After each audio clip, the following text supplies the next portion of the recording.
Welcome. I will start today's podcast with an illusion. Dane, can you confirm that this hanky is unaltered in any way? Yeah, it looks like a standard hanky. I will now make the hanky disappear.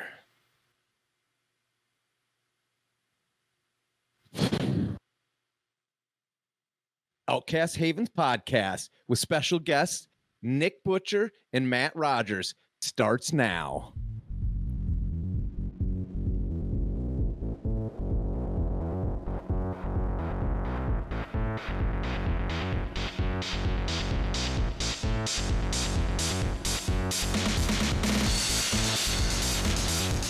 All right. Well, we've got Matt and Nick joining us tonight. Actually, the reason we've got them on is because they're putting on a giant Cancer Society charity drive event for the New Zealand Cancer Society. They're just wanted to have them on to explain a little bit more about it because it's big. It's already gotten a bunch of support. It's an insane number, but having the community really invested in this and spreading the word of this is really important to us because, as I'm sure Matt will hit on, like cancer has touched like basically everybody's lives to some extent. So having this get spread around the community is fantastic. And then we're also going to just pick their brains a little bit about spoilers afterwards. But with no further ado, Matt, Nick, would love to hear a little bit about what this event is and how people can show their support. So for those of you that know, Kale McCree is a huge member of the community, a kind of community superstar. That right from the start kind of really got behind Flesh and Blood and helped a lot of stores build their community. He was the first person to hit 1,000 XP, just massive dedication to the game, and just an all-around good guy and a mate. And this last year has been a pretty hard year for him, with his father battling cancer and unfortunately passing away a couple months back. So Nick and I were sort of talking, and we, sort of wanted to come up with a way that maybe with a bit of help from the community that we could do something, as cancer is something that has affected just about everybody. Anybody that gets to sort of 20 odd years, you've had some sort of friend or family member or something in your life negatively affected by cancer. And I think that's something that we can all sort of kind of come together and get behind and do a grassroots effort towards that. So we had a chat and we sort of thought, well, let's run like a big kind of cancer drive community event, and then everybody can kind of take part. Everybody can jump in and help us out, and we can just do something together. So we put on this cancer drive event, it's been amazing, the amount of people that have come forward and donated towards this event that want to be a part of it. I mean, we've got just about every content creator I could name in the whole world of Flesh and Blood part of it, which means that leading up to the event, there's going to be a whole lot of stuff going on around it. And then during the event, because the event's going to take place over a few weeks, because pairings are sort of every 48 hours, and you find a time with your opponent to play. It's all online. So there'll be a massive amount of content creators doing videos, doing commentary, doing all sorts of stuff of a whole lot of the games to make it a real kind of fun, involved community event. So just about everybody's coming on board. And then we've received a massive amount of donations of prizes, of money, and of just people signing up to the event. We've got over 100 people that have signed up so far. We set up a GoFund Me for people that wanted to give to the event, or maybe couldn't commit to playing, but maybe still wanted to pay an entry fee, where they'll be eligible for prizes and get to just support what we're doing, right? So we set up a GoFundMe with between that and some people that have privately donated directly to us because they needed an invoice and stuff like that. So between that plus the GoFundMe, we've raised about $7,000 there for Cancer Society, which has been amazing. And then top of with the entry fees, we're at over $10,000 already. So the event's still a few weeks away. There's still a lot of drive to be done, and we're already at it's already so completely blown away what we expected.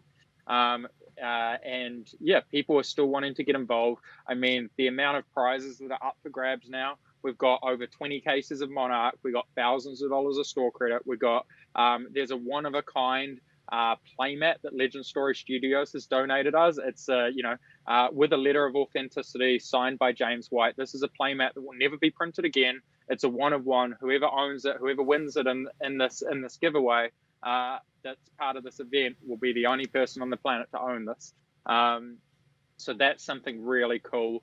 And then people have been gifting us things to auction. So we're going to be doing like a charity drive auction thing, probably starting next week. So Alan Hales gifted us a Beatrice for that, which for those that don't know, it's sort of a card that they made that's not legal for tournament play, but is a flesh and blood card in likeness of Alan's daughter. And they only got 25 made. They're all signed by Alan's daughter, and it's just a really cool sort of nice thing at the very start that they did. I don't imagine it's something that they're probably ever going to do again. So it's 25 copies that were made right at the start when the company was tiny, and just a kind of nice wholesome piece to be part of your collection. So that's going to be something pretty cool. We're going to auction that off. We're going to auction Card Merchant Spoiler, the cold foil version of that weapon, and then we're going to auction other things that people may want to give and donate. So if you want to get involved, sign up to the event is the main one. It's a $50 entry fee. Half of that goes directly to Cancer Society. Half of that goes towards the prizes and shipping for the people playing in the event. Or you can just donate to our to our GoFundMe. Or you can donate prizes for the event or things to be auctioned. Just get in touch with Nick and I if you want to donate anything to go towards the prize pool, or to be auctioned off for the money to go directly to Cancer Society. Anything you want to give or donate, just get in touch with us. We're on Facebook. We're easy enough to find. We'll respond to you. I just really want this to be a massive kind of community event where everybody comes together and everybody kind of chips in, and it's looking possible. We could raise $20,000 for this. How unreal is that? So sky's the limit here, really. Yeah, that's crazy. Just the amount of support that's already come out for it sounds astounding. So that's awesome to hear. So basically, GoFundMe, sign up for the tournament. We'll put links for both of those things in the description of this video here. Get in touch with Nick and Matt if you have any input. So we'll have their addresses and phone numbers, personal line numbers down in the link. No, just kidding. We're not going to do all that. But yeah, reach out to them on Facebook. Hit them up on Facebook. They're super responsive. That's how I got in touch with them and how we started working just to spread the word of this, because it is, for one, a good cause, two, for one of the core community members, sort of in honor of his father and the struggle that they went through, but just a really good opportunity to put on a really, really cool event that's going to be for a great cause and have amazing support, no less. So yeah, that's it. Jason, Blake, do you guys have anything that you want? Yeah, I was just gonna, two things is, one is, I've had a lot of family affected by cancer. My mother-in-law currently has stage 4 lung cancer. So when I saw the sign up, I was on it that second, entered into the tournament. This is a great, great cause. And also, I've played a lot with Kale. I've talked a lot with Kale. He's one of who I would consider a New Zealand friend for the amount of times that I've talked to him. It's kind of cool to have that. And I played with him last time, was early in the morning for him, and it just, I know the struggles, and it's a hard time for him, and it's a hard time for the family. And I think with this community and what we've built as a community, it's something that you have to get behind. Yep. And that's how I feel on this. It's for everybody. It's for the players. It's for, like Matt has said, everybody's been affected by this. So I'm usually goofy, but this time this is a real serious and a good event to get behind. Thank you. Yeah, I think it's really cool. Like, even to your guys' point, like Jason said, Kale has he actually, it's like he's one of those guys that's so great because he's kind of given time to anybody and everybody interested. Early on we were a bunch of scrubby Americans, and he put a pretty good shellacking on Jason, but then came and he's played games with all of us. He's dropped in on our stream and stuff and just hung out and given us insight and input and things like that. And it's stuff that he doesn't have to do, but he clearly just cares about the community. He cares about growing the game, and it's it's a really cool opportunity to give back to somebody who's given so much and ask nothing in return. That's what makes it that's the best kind of opportunity to give back to somebody, is when it's somebody who's never asked for anything and it's just a chance to do it. And I applaud you guys for taking the leap and taking the kind of taking the burden of putting it all on and kind of organizing and stuff, because that's no small task to do, but it's a really cool gesture by you guys for a friend to do something like that. And I'm excited to be a part of it, and I'm excited to play in it and give my time and energy, money, whatever we can from us to do it, because it's a really cool cause. Thank you. It's also like it's not just us that involved. Everyone who's donated is just as involved as us. We just have to put the word out. That's mostly what we did. And that's our job. The ones who just donated their hard-earned money, their hard-earned product, and the time as well. Like so many content creators have said, look, I want to do this job for you. I want to do this. We've got a Facebook group with like 30, 40 people that are all doing little jobs towards this as well. And people that are going to record matches and commentate and all to make this thing a massive buzz over a couple of weeks as well, which will draw the attention, which will help to draw, everything towards the cause. Yeah. So put that out there. It's not just us. No, that's a good point, Nick. Like, sure. It is the community coming together. Like, like you guys kind of started this up and decided that this was something that you wanted to get the ball rolling on, but the ball doesn't keep rolling for no reason. Like, it takes a lot of the community behind it. So good point though. But so as things come up, as things change, as like new prizes get announced, is there a central place that like you guys are going to be putting out announcements for the tournament? Is there like a Facebook page that's not content creators, that's just for the event, that's going to have like the updates for the event and stuff? Yeah. So there's a Facebook event set up. It's in Card Merchant. It's a Card Merchant Facebook event that's set up for it, and it's just spreads of text of everything about it. For people that want to take the time to read it, there's all of the information there, and then it links to the other places as well. So it links to the GoFundMe. It'll eventually link to the Discord that Nick's been setting up for the actual event. It'll link to an FAQ that Nick's been writing out as well. So like there's a lot of work going on behind the scenes, and that Facebook thing will that Facebook event will continuously be updated. I think the image, the banner on that's going to be updated to have logos of all the companies and people that have supported it. And then there'll be a list of kind of community superstars and people that have really, really given above and beyond to it as well. So, So that's basically check that out for updates. And then there'll be a Discord that'll be linked to in there that'll have all of the updates for the rounds and the pairings and everything like that. And also, some we post in the fan page, because that's just a central location that everyone has access to now. I think everyone's in there at the moment. So yeah, fair enough. Good deal. Well, I don't have any other questions for you. Just really appreciate obviously the effort being put in, but excited to see where it goes and how big this can get, because I think this could get huge. Like it's already at, you said it's already right around 10K in support, and we're still weeks out. There's still more things to be auctioned. There's still a lot more exciting announcements to be made. So definitely just at the very least check the sites out, check the page out, like just get a feel for what's happening, because I really think that if you look into how this is being run and set up, that it's for a good cause, and there's no real reason to not lend some sort of support. So it sells itself. It's one of those things that sells itself. 100%. If you search Card Merchant on Facebook and you go onto that page and go to events, it's easy to find there. Perfect. All right. Well, appreciate everyone who's stuck through the video to this point. Appreciate, you guys out there listening, taking the time to hear out Matt and Nick here.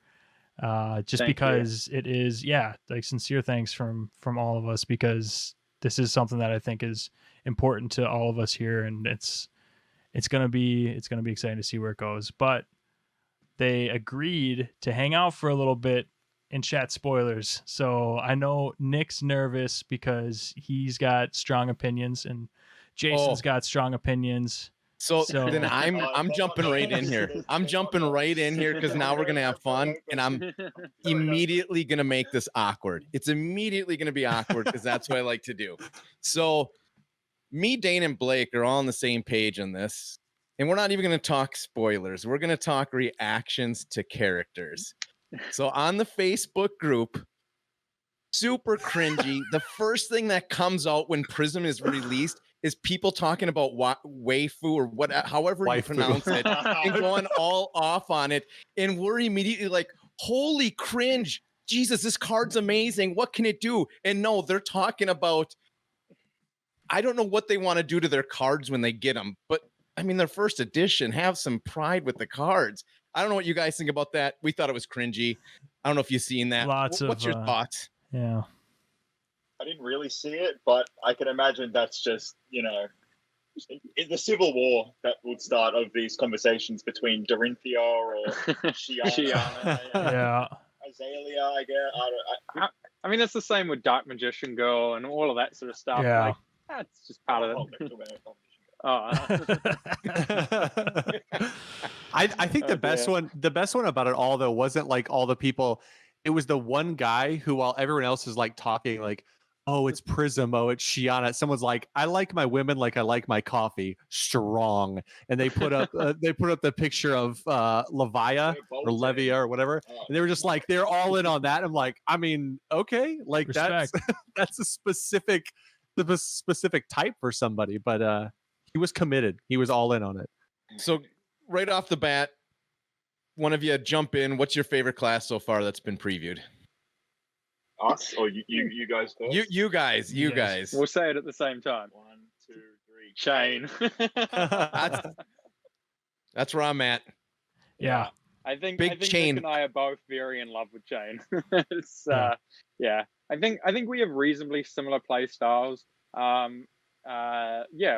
We like powerful effects. We like complex board states. We like a lot of decisions and a lot of different things with different zones and stuff. And Chain kind of ticks all the boxes. So going to be a lot of fun to play. It feels very wizard combo-ish to me in the fact that it's just not an easy deck. It's not going to be an easy deck to pilot, that it's going to be hard to pilot, which means it'll be hard to play against. I don't know if you guys feel that same way. Yeah. I think that's pretty much banging it on. Some of the sequencing that It's mostly deck building, I think, with that deck, because obviously you don't want to draw the blood deck cards, but you don't want to banish the non-blood deck cards. So like you need to have that balance between, okay, well, I have this amount of X card and I want to banish this amount. So what's the math on that? Yeah. Well, you can play. You can I think his stuff's cheap enough where if you draw him to hand, as long as you're banishing some blood debt, it's not detrimental to have it in hand. Like it's not like it's a card that's unplayable from hand. So I guess it's not terrible, but yeah, I see what you're saying about wanting to. But just feel bad. If you draw all your blood deck cards and you banish all your non-blood deck cards, it's not going to do what it's designed to do, right? So yeah. I will try to want to hit a bit of a balance of both. We played a little bit of it on TTS, and it was some crazy sequencing, but as I played it, like my smile grew because I'm like, this deck is really, really cool and can do some amazing stuff. And it's also going to be very hard to build and very hard to pilot. Yeah, I think the building's going to be quite hard. I mean, we already hit a proxy generator and we just like printed out a bunch of cards and have already been playing with a few different builds. And I think, we've already built up 3 different builds of the deck, in a couple of days. So I think there's a lot of different ways that you can explore the hero. I have one question on that then. This is like a hot take. So trying to figure out, we started with some old Runeblade cards and slowly been pulling out the older Runeblades. Have you kept many original Runeblades from Arcane or Crucible in your build? No, I don't think we put any in to begin with. All right. The Runeblade cards look at Runeblade at the moment. It's not overly competitive. It's not overly, I'm sorry to all the big Viscerai fans out there, but No, we started with some and just kept peeling them out. They just don't do anything. Maverian skies aren't necessary. I think the new Runeblade cards are a whole new level. Like they're kind of mucking around with rune chants and stuff like that. you know, with the better Runeblade decks being the ones that like build up a lot, it's not really how you want to play that class. Like, you know, you want a combination of arcane and normal damage to make it really hard for them to block. So the rune chant stuff is just not really what you want to be doing, I don't think. Right. Yeah, it was. I think the interesting thing was like the little. It was like that classic like ninja feel moment where like they would just kind of it would ping you one arcane, and it's almost worse with arcane because like blocking a Kadachi for 1 or 2. Sometimes you're at least like you're kind of like giving yourself a backstop just in case they were going to razor it or something. Where you can be like, I'll block for 3, and it kind of like de-incentivizes the idea of razoring because all of a sudden now it's not very good. But when someone's like 1 arcane and you're just like, God, I have to give up a card for this if I don't like because like at the moment you kind of get greedy and you're like, I'll just take it. I'll just take it. And then you start to look at your life and you're like, I feel like I didn't take that much damage, and then all of a sudden you kind of spiral out of control. So you have to like all those little ones are actually seem to be incrementally better because Chain does like the 2s and the 3s constantly with those little blood deck cards. That throwing that 1 and 2 arcane in there is really problematic, where it like creates a real complex block strategy too. Yeah, and then they can also do like for crazy things where they have 1 arcane barrier guy on their equipment, and then you play like 5 or 6 Seed of Agony in 1 turn, and then they can only prevent 1 of that damage. It's like, okay, well, you lose. It's so good. I just think So is that stacking? Old classes. Yeah. So the way it works, it's the same as like Chain Lightning or whatever, right? Fork Lightning. So it all stacks on 1 card. So it's only 1 source. So it is 1 source. Okay. Yeah. So I was wondering what the ruling was. Okay. Yeah. So with Rune 1, you can only block 1 from that. You need to play multiple runes if you want to actually block some of Chain's, you know, serious damage turns. Which then presents its own problems. So it's gonna be a hard deck to build against. Yeah. I enjoy it. I'm excited, and I love the art, and I love that and I've said this before, the young Chain and the old Chain, like he looks like he's been through some by the time he gets to old Chain. So, somewhat different question. When you're looking at sealed, because I know we got pre-release events coming up here, what is your go-to looking at like what we've seen for commons, uncommon, or commons and rares mainly?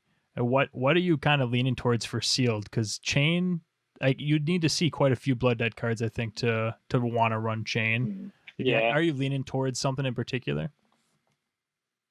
So I think Chain is probably like the like the class I want to play the least in sealed, even though it's the class I want to play the most in constructed. Yeah. I think generally like kind of the high powered stuff from Brute and Light and stuff are just going to be better in sealed in a limited format. The Brute again seems hugely problematic because you start on 20 life and you end up paying a lot of blood debt. So to me, Light Warrior looks like the strongest in limited. But what do you think?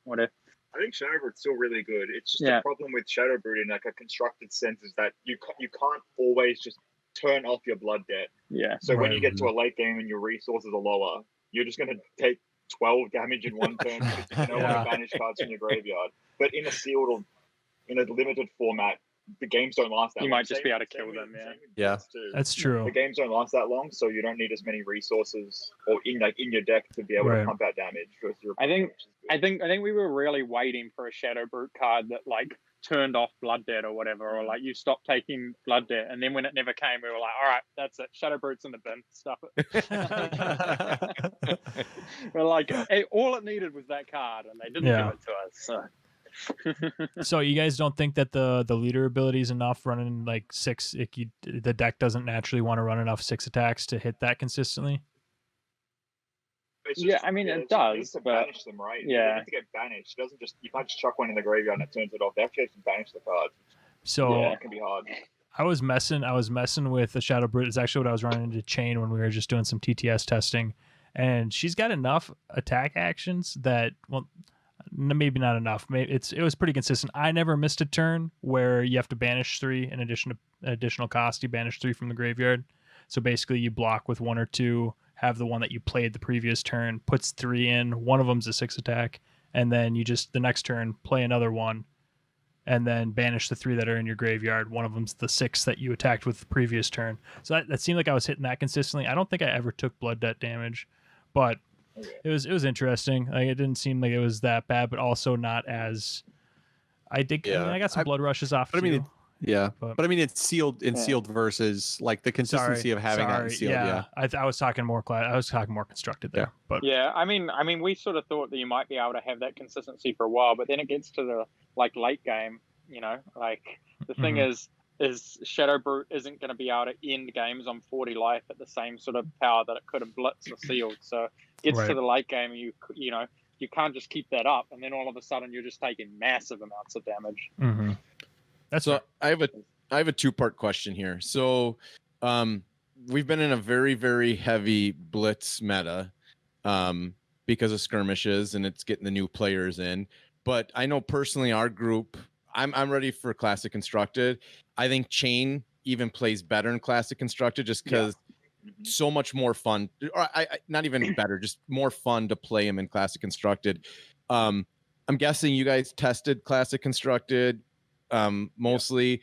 Do you think that we're going to see a swing back to Classic Constructed here? Yeah, for sure. Yeah. I think people were Blitz was great for getting a lot more people into the game, getting the masses in. It was a great introductory format. It was easy to kind of come into. The games were very fun and full on, whereas Classic Constructed games are a lot slower and grindier. So it was way less new player friendly, right? But I think now with these new classes, Classic Constructed, there's going to be way more going on.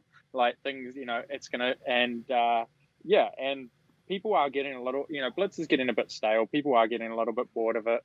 And Classic Constructed, I could see Blitz getting stale in a short time, but Classic Constructed, I could just play for years. I'm sure of it. You know, there's so much going on. There's so much to do. There's so much to explore.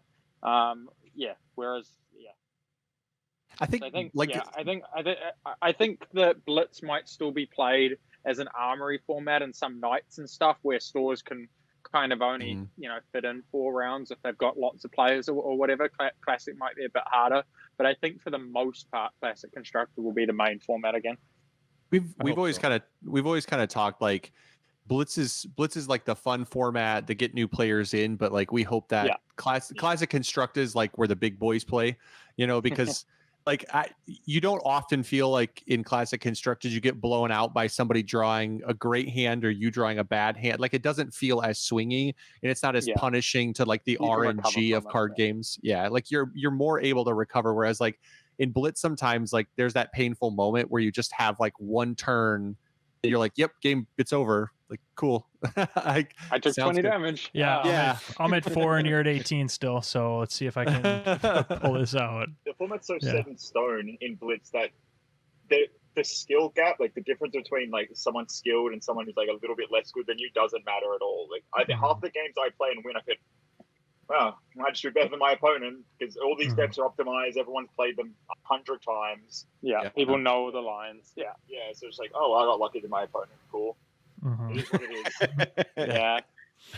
I just like Classic Constructed because I can go longer without blocking and stay alive longer. That's why I love Classic Constructed. No block. Jason's a firm believer in the no block life. No block life. I'm in on that life. I play Wizard. Wizard doesn't believe in blocking. They believe in fire. I mean, I like to block probably more than Nick does, but I like to use offense as a as a bit of a defense, right? Yeah. Like I like to force my opponent to block a bit so that I don't have to block as much. Best defense is a good offense. That's right. Yeah. Love that. People always have that phrase backwards. But yeah. What do you guys think about the Illusionist so far? What have been your thoughts, like initial thoughts on her? Weird. She's a strange class. Yeah. But the thing is, I'm fairly confident that she just power creeps, and I think all these classes pretty much just mean all these old classes are pretty much just not as good anymore, to be perfectly honest. But I don't know. She has weird rules that I want to answer when these comprehensive rules come out, because some of the cards are worded quite strangely. Like there's the card that just got announced that's 6 costs, and then you can just play it, And I don't know how that works and then it becomes like a magnet, so your opponent Yeah. has to attack it instead.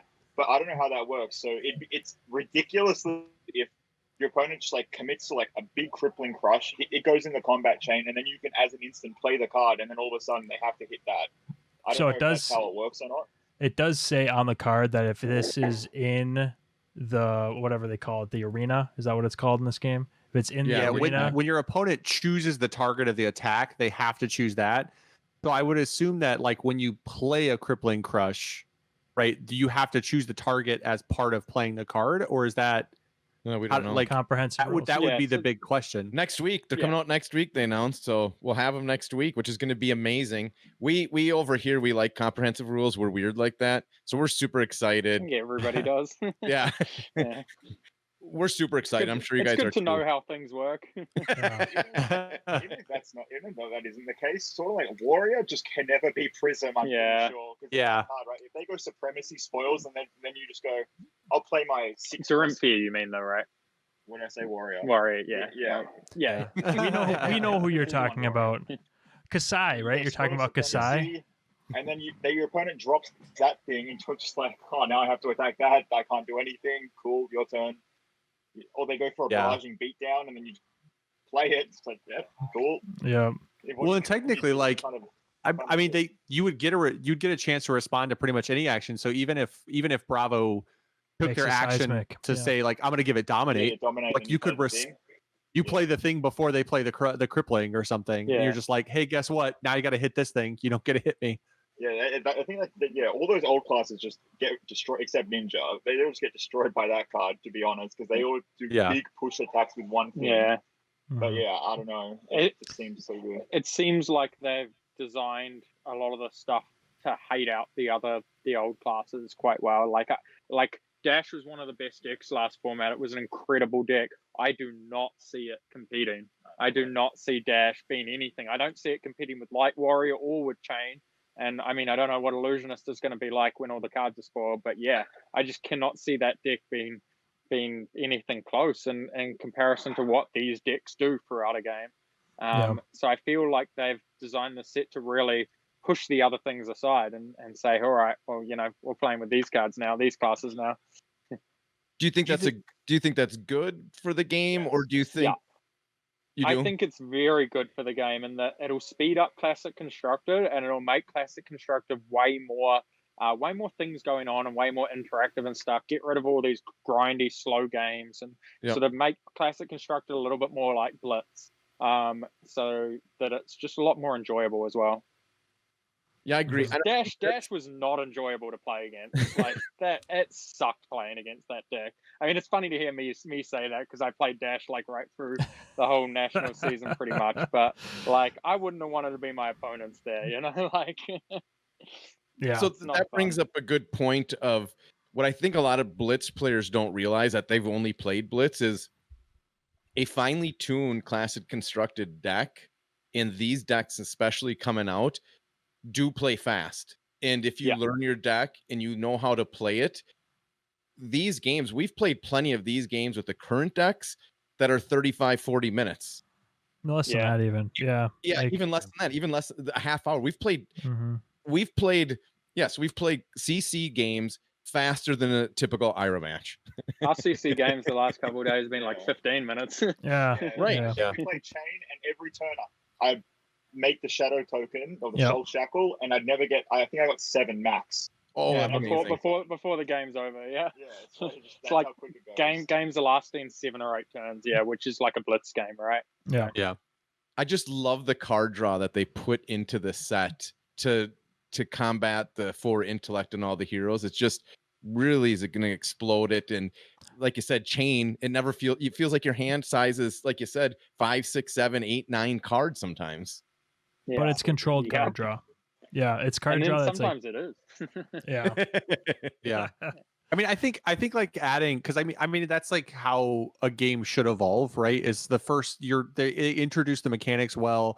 They gave us a really good opportunity to get really comfortable with the base mechanics of the game and not do anything crazy. Like if the first set introduced like multiple ways to card draw where everyone was like, oh, I start with 4, but I can get 5 or 6 or 7. Then in order to like move the game forward, now people have to have like 8, 9, 10 card hands to make it feel like that's not a stand. You know, like you have to kind of slowly, you do have to create some power creep in games without rotation to make new heroes appealing and make them better. And the fact that now they're like, okay, we'll give you an extension of your hand, but you're still not going to draw 10 cards, but we'll give mechanics where you can cycle more, you can play cards from, you know, you can use your soul effect to pay some costs, you're not pitching as many cards, and it gives like the hand in the banish zone and stuff, it like makes the game more dynamic, where like to your point, Matt, like there's a lot going on now versus just like I pitch a card, I play a card, I play another card, I pass turn.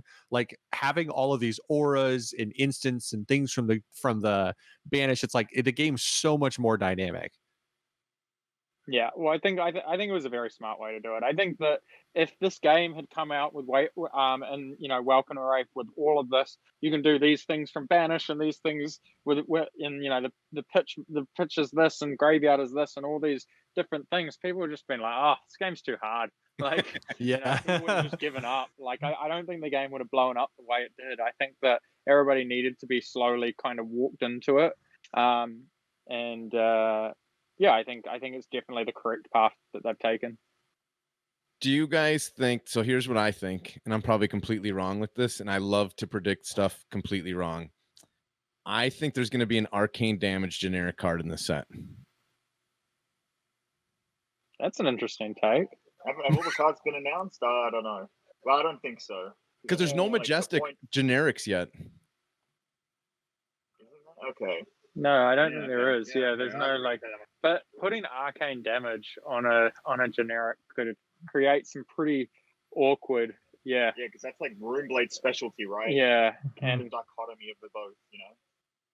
I don't think any hero can just wield that sort of like magic, right? Like, you know, Rhinar running around throwing sword, sparks at like, people. How do you? I don't know. It just doesn't, yeah.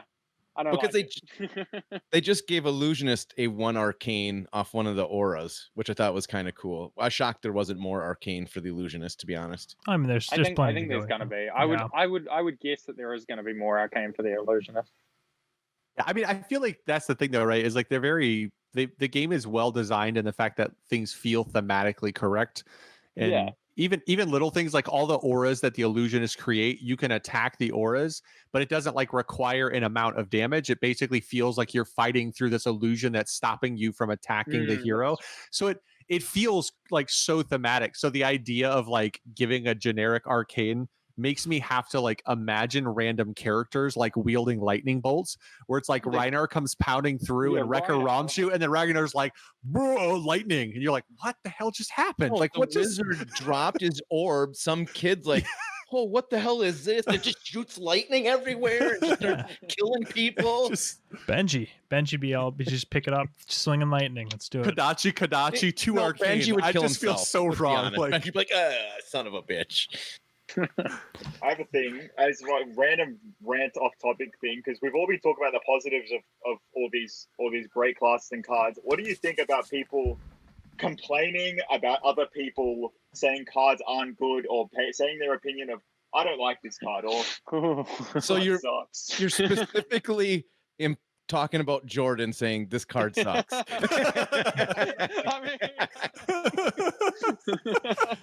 put a photo of Memorial Grounds, edited onto my hand, throwing it into the bin, because that card just seems not very good in my opinion. I don't know, but I don't know how you can say that the second a card is released without saying the card pool that a card sucks.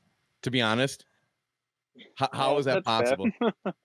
It's just first of all, it's just a bit of fun, to be honest. Like, that's just Jordan in general. I know he's being sarcastic most of the time. Because when someone announces, oh, there's going to be this hot Ranger support, new Ranger players are going to love this, and then it's not even Ranger cards just from that, just some random guy saying, oh, my card helps Azalea, and then it's a Memorial Ground. It's like, yep, all right. I basically I enjoy playing Azalea. Like when you like playing the deck, it's fun because it feels like I think it feels like it has a lot going on with like the opting and the ability and stuff. And like, so it's kind of fun to play because it's interactive and interesting, but the deck is just so bad. Like I don't even play it. Like I don't like I have the deck assembled in a deck box that it doesn't even get put into the deck box that I take to events and stuff because I know I'm not going to get it out and get just like shellacked with it. It's not fun to just get your head kicked in with the deck. So it's like when I heard that card, I was like, oh, like what are they going to give us? And then I saw the card and I'm like, that's it? on, Like man. that's what we got? Like really? Like God, that was housings in there. yeah, it was definitely like one of those moments where you're like, this felt like a real bait to get me to come watch, like to come like really hunt for your card and be waiting for your spoiler. And I was very Because disappointed. they were talking about, was it Frontline Scout, the one they were talking about that was like, this is amazing for Ranger? Is that the one? No, Memorial No, Ground. Memorial It's Ground. the instant that just cycles a card back. I do like It's so Frontline whack. Scout possibly for Illusionist. wait. Being able to know going into a turn, just like arsenal that, play it, and then see like, do I need to break my gloves? No, you don't even have a 6 power attack in your hand. Cool. Dropping my Phantasm without. I think Frontline Scout's gonna be solid. In limited, I think most of the comments are mostly just used for limited. To be honest, Yeah. But I think I it's such a it's got hand knowledge though, which is the first card that we've seen that gives you hand knowledge like that. And I think we'll see. Hand knowledge seems overrated. You see the hand, oh man, he's gonna F me up, man. Well, that's I mean, what am I gonna do about it?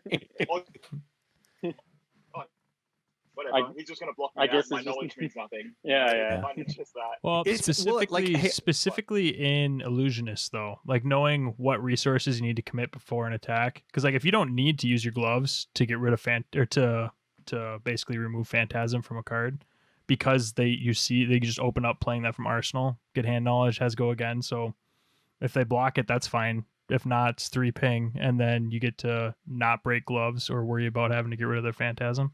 I think that's pretty solid. Yeah, I think hand knowledge is like different in this game too because like this game cycles like every turn you could like basically have a fresh hand, so you're not gaining like future knowledge. You're gaining like immediate knowledge and that's it. Whereas like in other games, like typically people like they maintain their hand and then gain hand size, or it's 1 or 2 cards that they're going up and down. So if they've got they're working towards something. Yeah, so Right. like if they've got 6 or 7 cards in hand and they're just like 1 card's being played and 1 card's being drawn or something every turn, like gaining hand knowledge could give you until you see one specific card, you can kind of keep that card bookmarked in your head. Whereas in this game, like if you look at my hand and then I draw a new card, now I do still have 1 mystery card. And then on top of that, like you also are put in a position where as soon as that hand is gone, like now you have your hand knowledge is now null and void. It basically it got you 1 turn. It's And you dead. can't see their arsenal either. Yeah, and you don't. Yeah, that's it's probably dead the better into point. Chain, because Chain, you're going to see all the cards he plays anyway. Be like, oh, here's my hand right there. You're not going to do anything about it anyway. So here they all come. Well, I mean, to be honest, that's most decks. Yeah. Yeah. Vomit my hand on the table. Come on, what do you got? Oh, you don't know my Arsenal card? You don't know my Arsenal card? Oh, it was red over. Got Didn't see that coming. But yeah, I don't know. Card just seemed a bit But it's probably good, as you said, with the in limited where like you draft it and you say, oh, cool, this is going to help with my Phantasm plays. Yeah. My sealed deck, that's going to be super sweet. Well, I think, I don't know what they've got for 6 attacks, but I'm kind of interested in Illusionist for limited just because the Phantasm threat. Like, unless you're playing into a Levia or something, but I mean, I don't know what they've got for 6 attack base attack commons. Probably not a ton. Yeah, I mean, it's such a specific thing. Like, they have a 6 power card and my card does nothing. It's like, well, what? right. Yeah. A few decks have that issue, right? Have that amount of stuff, right? So maybe that deck just doesn't beat Guardian or Brood in like a constructed sense. But It's really good against stuff like Warrior or some maybe Chain. I don't know. Yeah. I actually think this set's going to be challenging in a fun way for sealed. And I'm hoping here, I know locally we've done a lot of sealed events. We have yet to do draft. And I really, really, really want to do draft on this set. And you guys have done a lot of draft. I mean, how would you speak to this? I mean, with a draft, you usually have 8 guys in a pod? Yeah. I mean, you have to really be careful who's drafting what, because it could get really with the new heroes, it could be tough if you have 3 people after one hero class, couldn't it? Yeah, for sure. I mean, that's certainly the way.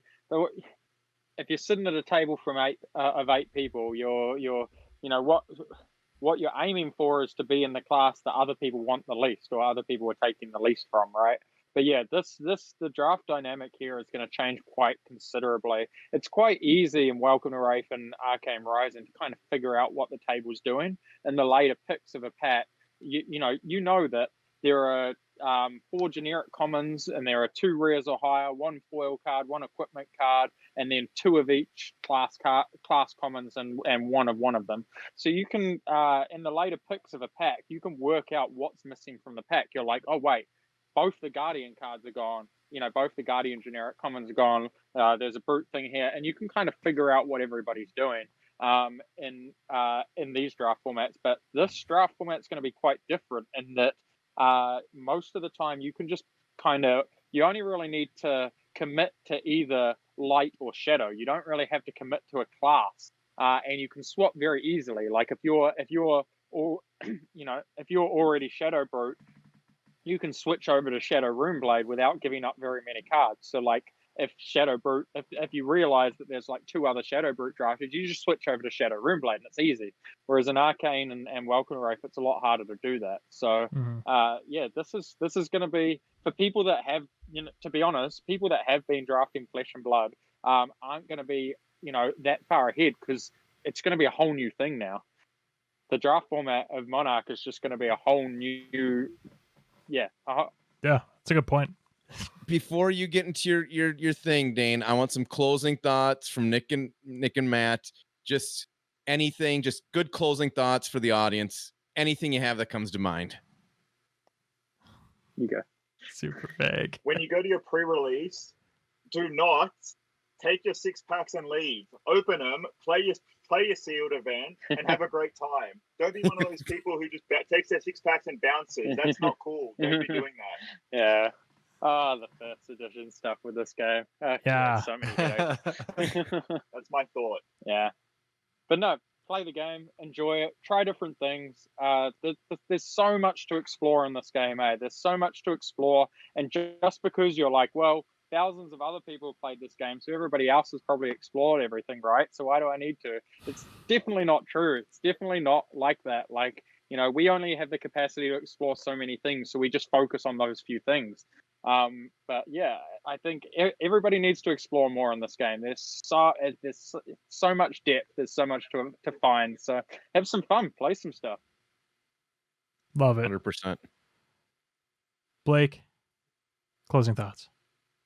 Closing thoughts. I'm just gonna completely 100% echo Nick, and don't be that guy. Like play your events, because nothing sounds. The fact that people actually have to say it is actually kind of disheartening. That it's like people just show up, take their 6-packs and run. It's like, no, I hope most stores do. We actually have one of the stores that we're doing an event at. He said, I'll give you a good deal on first edition boxes, but I'm opening them in the store before you leave. So he's gonna actually open the box, which I love that. I just think that it's one of those things where it's like, I get editing, it's fine, whatever, do your thing. But like, it's early in the format. We finally got a new set. Let's play it. Let's get cards in players' hands. Let's have some Monarch events. I'm hyped. I'm ready. I'm so ready. Sign. American players, it's time to take the diapers off. Okay. We had them on long enough. We're trained up. We're playing Classic Constructed now. All right. No more of this blitz stuff. Get your CC game on and get ready to go. Yeah. Love it. Classic. The way the game was designed. Yeah. It was made to be Classic Constructed. It was. And the Classic Constructed game has so much to do with this 80. Okay, yeah. We've hit on that. We're good. Everyone knows our stance. Close us off, Dane. Dane, take us home. Wait, one final thing in relation to the saying, be one of the Americans out there. You don't need to play with slabs on your equipment. If you're going to complain that Shadow Brute, you can't play Shadow Brute because my slabs can't go in the graveyard. My cards will get damaged. They're cold foils. Shut up. Game was made to be played. Yeah. Afford them, but you have all these graded 9.5 collections. I don't know what you're doing. You could tell Nick's passionate about this. What are you complaining about? No, it seems a bit weird that I bought my cold foil for less than the value of an unlimited one. What kind of flex is that? Yeah. Worst flex ever. That's even more of a reason to play with a cold foil one. Oh, gee. Anyway, that's it. Nick can rant on for No. hours. So, Yeah, this is It's amazing. okay. This You're is the place preaching. to do it. Yes. This You're is the preaching to the place do choir. it. This is hot take central. This is what we thank you, do. Nick. We We like appreciate that. we're always concerned about what Dane's going to have to take out after Jason and I rant for no reason whatsoever. We don't even need a reason to start. Like there's no like usually people need like a trigger to start a rant and it's like no. I'm just pissed off right now so I'm going to say it. So, Fuck. so make sure you watch the live stream tomorrow for the preview because Nick or Dane cannot edit us. Dane we can't cannot edit. be edited. We can't be edited so we on a live don't know stream. what's going to come out of our mouths. It could be insane. I trust you guys. I'm going to stick to ranting about a charity drive event. That's perfect. That'll That's be my perfect. rant. I'm not as much of 100%. a ranter. Well, Matt, Nick, sincerely, thank you for coming on, sharing with us what you guys are putting on there with the charity event and giving us more details on that. Really appreciate your takes as well. It's always fun to have new people on and hear new opinions on stuff. Be sure, please, if you're still watching, to check out the links that I've got in the description below. At the very least, just look and see what they're putting on. Check out that Facebook group. There's also going to be links directly in the description to the GoFundMe if you'd like to just support that way, and to sign up if you'd like to join and start and try and be more invested in this community, because that's really what's happening here, right? Is we're having this like community coming together, and it's already doing really well, and would love to see it grow. If we hit 20,000, we'll do something. If we hit $20,000, like we'll all eat spicy wings or something, and whatever. We'll come up with something fun that we'll torture ourselves with. But no, Yeah. appreciate everybody joining us. Be sure to hit that bell notification because we are going to be coming out with our live stream card reveal tomorrow. Spoiler. Spoiler. Tonight. Oh, tonight. It'll be Tonight. tonight. Yeah, We're technically it's recording tonight it. when We're you see recording it the this. night before. Yeah. So tonight. Well, yeah, no. Thank you guys for having us on, and thank you so much for being a part of this. I mean, people don't know, but yeah, you guys have already been a big part of what we're doing.